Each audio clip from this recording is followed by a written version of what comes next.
உங்களுக்கு பிடித்த சமையல் சேனலுக்கு உங்களை அன்புடன் வரவேற்கிறேன். இன்னைக்கு நம்ம எல்லாருக்கும் பிடிச்ச வெஜிடபிள் பிரியாணி எப்படி செய்யறதுன்னு பார்க்கலாம். வீடியோக்குள்ள போக முன்னாடி சப்ஸ்கிரைப் பண்ணிக்கோங்க. வாங்க வீடியோக்குள்ள போகலாம். இப்போ நம்ம வெஜிடபிள் பிரியாணி பண்ணுறதுக்கு பாசுமதி அரிசி எடுத்துக்கிறோம். நான் 1.5 கப்பு பாசுமதி அரிசி எடுத்துக்கிறேன். கிலோவில் ஒரு 1/4 கிலோ. அதை நல்லா கழுவிட்டு தண்ணி போட்டு ஒரு 10 நிமிஷம் ஊற வச்சிடலாம் நம்ம. இப்போ நல்லா கழுவி எடுத்துக்கலாம். இப்போ கழுவி எடுத்துட்டு வந்திருக்கேன். இதில் கொஞ்சம் தண்ணி ஊற்றி நம்ம ஊற வச்சுருவோம். இப்போ அதுக்கு தேவையான தாளிச்சுக்குவோம். ஃபஸ்ட்டு குக்கர் வச்சு ஒரு 2 ஸ்பூன் எண்ணெய் ஊற்றிக்கலாம். அதில் ஒரு 2 டீஸ்பூன் நெய் சேர்த்துக்கோங்க. சும்மா அது வாசத்துக்கு ஃப்ளேவர் நல்லா இருக்கும்ல, அதுக்காக தான். இப்போ அதில் ஒரு பிரிஞ்சி இலை சேர்த்துப்போம். அது கூட 2 சின்ன பட்டை, ஒரு 3 கிராம்பு, 2 ஏலக்காய், கடல் பாசி கொஞ்சம், நட்சத்திர சோம்பு, மராத்தி மொக்கு, கொஞ்சம் ஜாதி பத்திரி, இது எல்லாத்தையும் அதில் சேர்த்துப்போம்.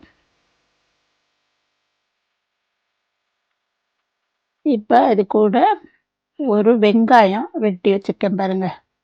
நல்லா சின்ன சின்னதாக லேசாக நறுக்கி வச்சுருக்கேன். அதை சேர்த்து நல்லா வதக்கிக்கலாம். 2 வெங்காயம் வெட்டி வச்சுருக்கேன். அதை நல்லா கலர் மாறுற அளவுக்கு வதக்குங்க. அப்போ தான் அந்த பிரியாணிக்கு டேஸ்ட்டு இருக்கும். இது நல்ல கலர், இந்த அளவுக்கு கலர் மாறணும். எப்படி இருக்கு பாருங்க, இந்த அளவுக்கு வதக்கிக்கோங்க. அப்போ நல்லாயிருக்கும். இப்போ அது கூட நான் ஒரு 2 தக்காளி வச்சுருக்கேன் பாருங்க. சின்ன தக்காளி 2 வெட்டி வச்சுருக்கேன். பெரிய தக்காளியாக இருந்தால் நீங்கள் 1 வெட்டிக்கோங்க. தக்காளி ரொம்ப தேவையில்லை பிரியாணிக்கு. அதனால் இப்போ இது நல்லா வதங்கிடுச்சு பாருங்க. இப்போ இது கூட நம்ம காயெல்லாம் சேர்த்துப்போம்.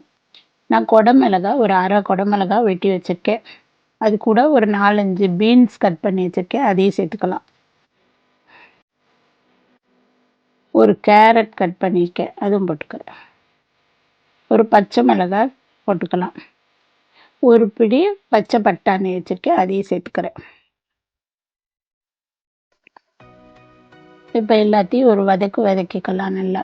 இது கூடவே மீல் மேக்கர் நான் சுடு தண்ணியில் போட்டு வேக வச்சு வச்சுருக்கேன் பாருங்க. 1/2 இதுக்கு வேக வச்சு எடுத்திருக்கேன். அதையும் இது கூட நம்ம சேர்த்துப்போம்.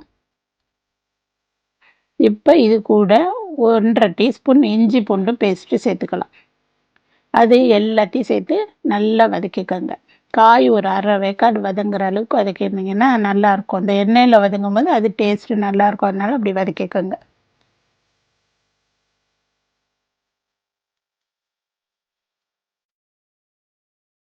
இப்போ அதுக்கு தேவையான உப்பு சேர்த்துக்கலாம்.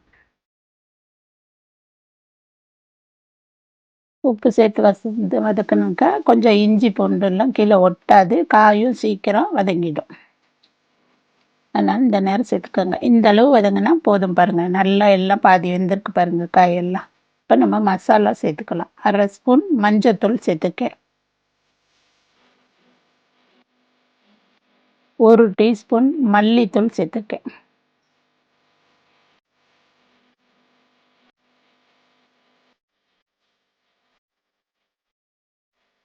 1 டீஸ்பூன் மிளகாத்தூள் சேர்த்துருக்கேன்.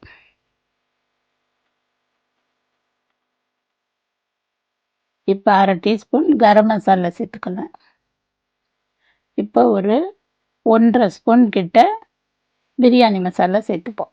இப்போ எல்லாத்தையும் சேர்த்து நல்லா வதக்கிக்கோங்க. உங்களுக்கு பிரியாணி மசாலா வேணும்னா சேர்த்துக்கோங்க. இல்லை அப்படின்னாக்கா இந்த தாளிச்சிருக்க அந்த இதுவே நல்லா தான் இருக்கும். அதை வேணாலும் யூஸ் பண்ணிக்கோங்க நீங்கள்.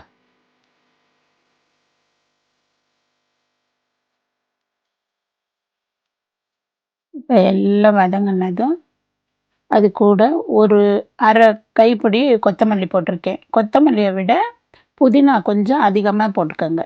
அப்போ தான் நல்லாயிருக்கும். இப்போ அதையும் சேர்த்து நல்லா வதக்கிக்கோங்க கொஞ்சம்.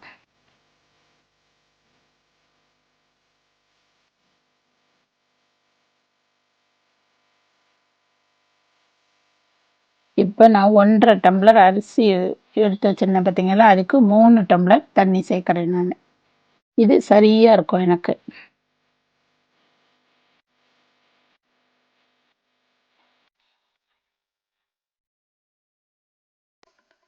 இப்போ இதை எல்லாத்தையும் நல்லா கிளறி விட்டுட்டு கொஞ்சம் கொதிக்கட்டும்.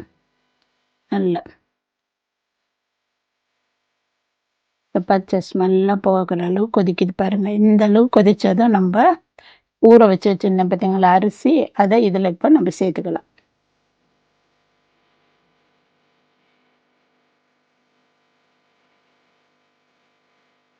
இப்போ நம்ம எல்லா அரிசியும் சேர்த்த பிறகு மிச்சம் இருக்கிற இந்த புதினாவும் கொத்தமல்லியும் அப்படியே மேலாக தூவிட்டு அதில் ஒரு கொஞ்சமாக கரம் மசாலா மேலாக அப்படியே லைட்டாக தூவி விடுங்க.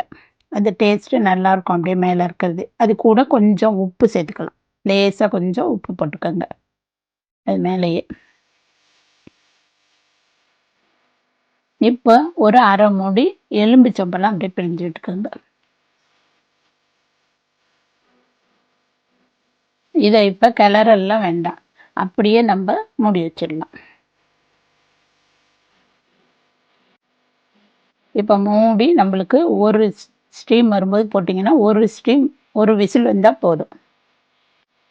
கரெக்டாக அது வெந்திருக்கும்.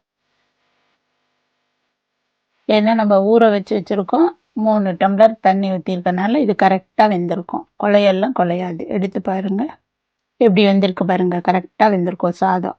இப்போ நமக்கு வெஜிடபிள் பிரியாணி ரெடி ஆயிடுச்சு பாருங்கள். சாதம் எவ்வளோ உதிரியாக இருக்கு பாருங்க. இது ஒரு ஈஸியான ரெசிபி. காலையில் நம்ம எந்திரிச்சு குழந்தைங்களுக்கு செஞ்சு கொடுக்க ஈஸியாக இருக்கும். இதை நீங்களும் வீட்டில் செஞ்சு பார்த்துட்டு எப்படி இருக்குன்னு கமெண்ட் பண்ணுங்கள், லைக் பண்ணுங்கள், ஷேர் பண்ணுங்கள். மறக்காமல் சப்ஸ்கிரைப் பண்ணுங்கள். நன்றி.